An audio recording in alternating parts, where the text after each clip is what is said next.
Hey everyone, Zorilita back again, and I'm doing a little impromptu video.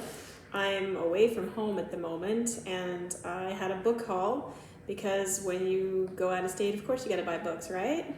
So the first book I bought is the Sonic the Hedgehog Encyclopedia. Basically, it's 30 years of the Sonic video games. There's a few mentions of the comics and the cartoon. I was hoping there'd be more about the Saturday morning cartoon at all, but you know, the fact that half these games I was never able to buy, and it's all, let's see, it was like all sorts of information, game artwork, and just all sorts of good stuff like that. It's definitely something you'd want to get if you love Sonic the Hedgehog, especially the video game. It's put out by Dark Horse. They're very good about making quality art books. It is a hefty book, and it retails for about $50. But definitely, if that's your thing, check it out. Okay, so I have Drama by Raina Telgemeier. I have all her other books, but for some reason it just kept missing getting drama. So this one's about a drama club at Callie's middle school, so it's about her interactions with that whole part of high school, middle school, sorry, all part of middle school and how they deal with all that. Another Kind looked very interesting. I really liked the artwork. It's much more detailed than a lot of the graphic novels that you'll see for kids or younger audiences, so I was immediately gravitated towards it. So it's basically about a group of these like creatures and monsters that have to escape a home and evade this collector type character who can like steal their powers. It looks really interesting. It's put out by Harper Alley. It says for ages 10 and up. I think it looks fun. I'm gonna check this out. Witch for Hires by Ted Naife, I hope I said that right. He did the Courtney Crumrin books. Sorry, Crumrin. So it's about a girl who, Faye Faulkner, she's at a school and she doesn't care if people like her or not. She dresses like a witch, she's into occult stuff, and this girl here ends up like exposing her to this weird thing going on the internet, and people are doing these pranks and she has to get to the bottom of what's going on, even though people don't really like her. I like the artwork a lot.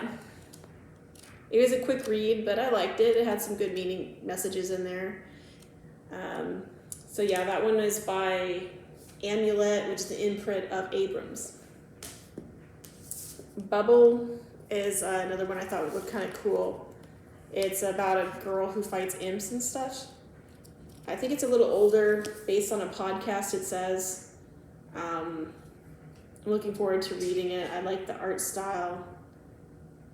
So, you know, basically half the time I pick up a book based on the art. If the art doesn't catch me, I don't pick it up, but this one seemed kind of interesting, so looking forward to reading that one. Same with Fly By Night. It has a very interesting brush pen style of inking, somewhat vibrant but mid-range coloring scheme. There's a monster in the woods, but is that really who the main character has to be afraid of? We don't know. Seems kind of interesting. This one is by Random House Graphic Novels. So basically there are monsters in the woods, but they aren't of who you should be afraid of. Dee goes back to her hometown looking for her missing twin and finds a life of secret and lies. There's a conspiracy and monsters, and the only person she can trust might not even be a human. So that seemed kind of cool. And of course I had to get the new Stray Dogs, Dog Days. I'm probably gonna wait to get the compiled one just because floppy books are hard to store, but you know, my buddy Toady Fleeks and Trish Forrester, they drew and inked this one. That's really cool. They wrote this. I'm hoping someday I can do a variant cover. Hint, hint. No, just kidding. But seriously, pick this one up. Gotta read this one. And the last one I got was Cats. It looks very Italian-esque with the art. So I thought, hey, this looks very interesting. It's about some girls and their pet cats and the mischief that they get into because, of course, cats. So it's also by Dark Horse. I believe it's probably imported and translated, but I thought I'd give it a try. So that's what I picked up this time. Not sure when I'll do another video because I'm currently out of town, but I hope you enjoyed it. All right.